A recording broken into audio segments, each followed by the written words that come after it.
Right, part 3. First things first, to turn it on, there are two ways. One, you can either hold down the power button, which is on the front here, so I can do that. There you go, it's on.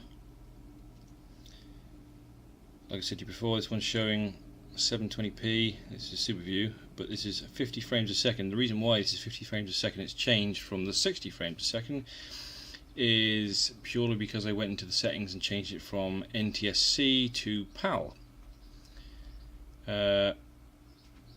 If you don't know, the two running systems that are generally used, the video systems, are Ntsc, which is America, and PAL, which is pretty much Europe, so it's two different running systems. Basically, it would be on 60 frames a second if you're using Ntsc, but I'm using PAL, so it's 50 frames a second. On 1080p, it would normally run at 30 frames a second on Ntsc, but on PAL, as far as I'm aware, it runs on 25, so it's not quite as many frames, but hey ho, I live in Europe, so anyway. If you press the main front button, not the top one, you will go through all your bits and bobs. There we go. I'll go back to the start a second. Your settings, video, then obviously displays what you're on, how much videoing time you have left depending on how big the card. So in this case I've got 2 hours 16 minutes. Shows the battery level at the bottom there. I haven't charged this yet, that's why it's low. Photo, and it shows you the megapixels and how many photos you have left to take. Burst, that is, you can do various timings, how many pictures you have and how many seconds. Time lapse, that one, it takes a picture every half a second, so that's pretty cool for like action shots and things.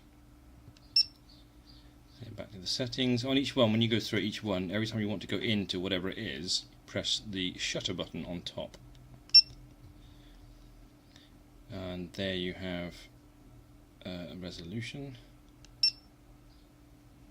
a spot meter. That's for if you're filming from a dark place out to a light place, like from inside a car.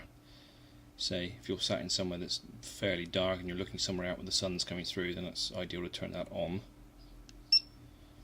Upside down, that is in case you've got a mount on your handlebar and you want the camera to be under your handlebars instead of on top.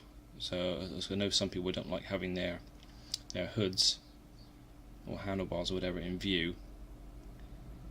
If you do the other way around, it'll turn the camera picture around the correct way when the camera's upside down, basically.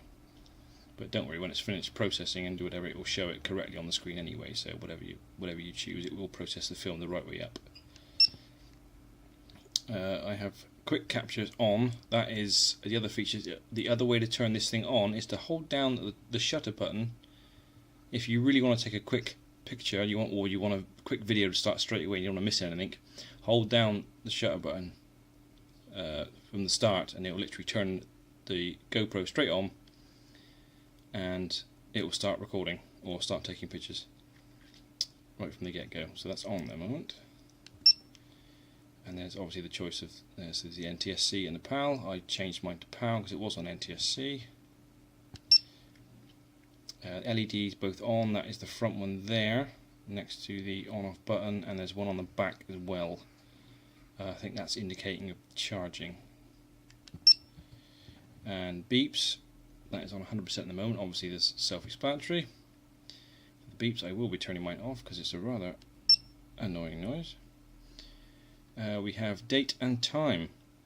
I have not set it yet, but I will do. And then you have the delete function. And for each one, I say each parameter you look at, you press the shutter button on top, and that will take you into each option, and then you can go from then by pressing the front button. We'll scroll between each one, and the top one will confirm whatever you've chosen. And then you have the exit So we go round on the resolution, and we press the top one.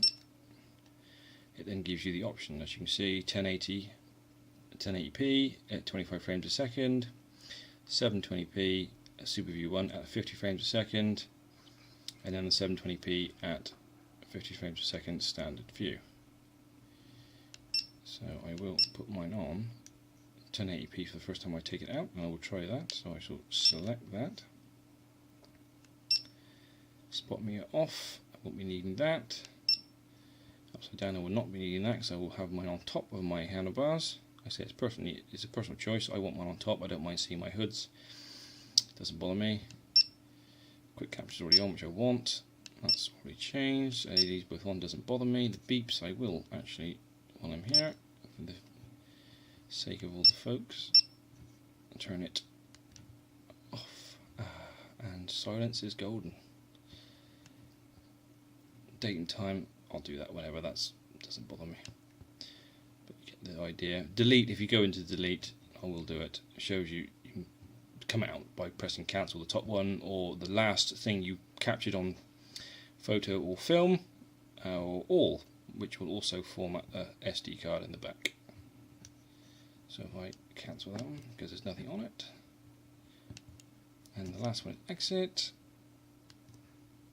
and so on. So you can see it goes on wide, it's on 1080p, 25 frames a second. That's pretty much it. There's not much to this at all.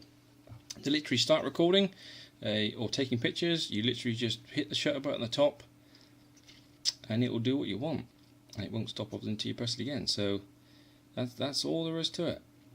It's a really self-explanatory camera.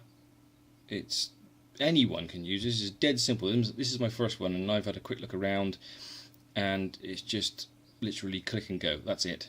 As long as you've got the correct mount where you want to put it, whether it be on your bike or on your helmet or on a pole or wherever you want to put it, you literally just turn it on, click and go, and there you go. And then to download, you will have the options when you download is to have the GoPro software.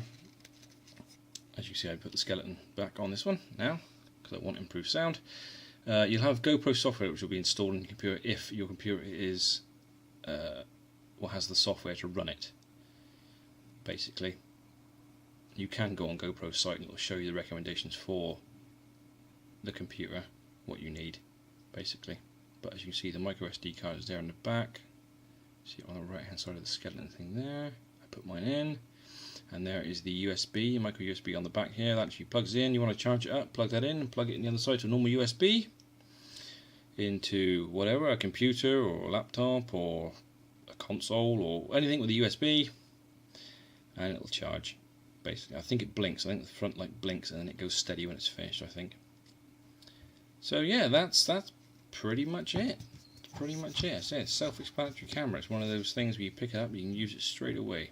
You don't have to go into thousands of different features and settings and all kinds of gubbins like that gets you so confused. It's a self-explanatory thing. So anyway, there you go. Have fun with yours if you get one. I hope you enjoyed the video, and I shall see you in the next one. Oh, also, before I go, don't forget to like and subscribe. I keep forgetting to say that. But yeah, if you like it. If you subscribe, that would be great. I'd be most chuffed. And thank you very much. I'll see you in the next one.